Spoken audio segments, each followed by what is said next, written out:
एक बच्चा अपने पिता से पूछता है, पापा आखिर महान शब्द का मतलब क्या होता है? मैंने बहुत जगह पढ़ा है कि जो व्यक्ति महान था उसने ये किया, उसने वो किया। अब मुझे समझाओ कि महान लोग कौन होते हैं और वे महान कैसे बनते हैं? पिता ने कहा, ठीक है। पिता ने अपने बेटे को महान शब्द का अर्थ समझाने की एक तरकीब सोची। उन्होंने बेटे से कहा, चलो 2 पौधे लेकर आते हैं। एक को घर के अंदर लगा देते हैं और दूसरे को घर के बाहर।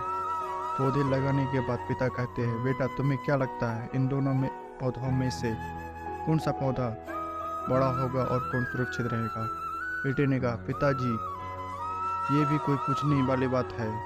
जो पौधा हमारे घर के अंदर है वो सुरक्षित है, वो बड़ा होगा, जबकि बाहर वाला पौधा बिल्कुल सुरक्षित नहीं है। उसे बहुत सारे मौसम झेलने होंगे, उसे कोई जानवर भी खा सकता है। पिताजी शांत रहे और उन्होंने कहा, बेटा इसका जवाब मैं वक्त आने पर दूंगा।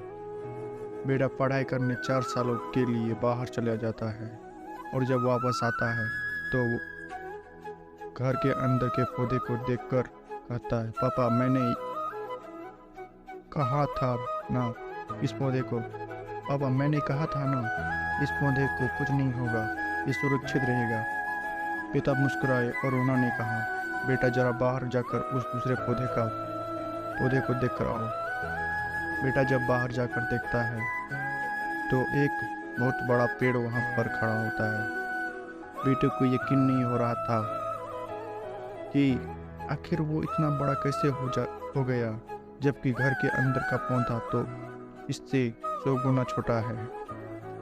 पिता बेटे को समझाते हुए बोला, बेटा ये पौधा इतना बड़ा पेड़ इसलिए बन पाया क्योंकि इसने बाहर हर मौसम का सामना किया, हजारों मुश्किलें से लड़ा, लेकिन अंदर का पौधा सुरक्षित होने की वजह से ना ही उसने कोई मौसम का सामना किया, ना ही उसे ठीक तरह से धूप मिली और इस कारण से वो बड़ा नहीं बन पाया।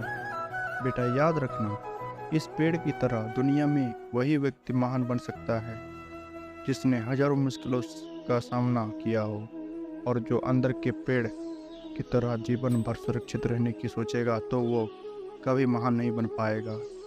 जीवन की सीख। दोस्तों, आप कोई काम में फेल हो जाते हैं तो दुखी हो जाते हो।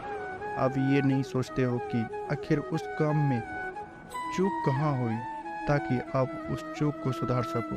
अगर आप बीच में ही हार मान लोगे तो अंदर के पेड़ की तरह आप भी अपने जीवन में बड़े नहीं बन पाओगे। महान लोग महान बनने से पहले बहुत बार फेल हुए हैं, उसके बाद ही वे महान बन पाए हैं। अगर आप फेल होने के बाद भी अपने काम के लिए अड़े हुए रहते हैं तो समझो आपको महान बनने से कोई नहीं रोक सकता। आपको बस यह करना है, अभी कुछ काम याद आ रहा है तो उसे पूरा करो। ज़्यादा मत सोचो, बस काम करना शुरू करो। अपने काम के लिए अड़े रहो। धन्यवाद। अगर वीडियो अच्छी लगी हो तो चैनल को सब्सक्राइब जरूर।